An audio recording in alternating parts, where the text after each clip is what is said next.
ఉగ్రవాదికి చెప్పండి తుపాకీ ఆయుధం. అంతేనా?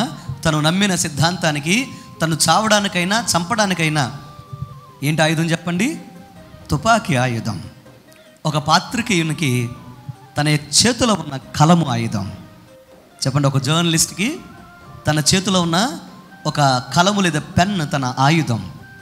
అలాగే నా ప్రియ సహోదరి సహోదరురా, ఒక విశ్వాసికి, జాగ్రత్తగానండి, ఒక విశ్వాసికి కన్నీరు ఆయుధం.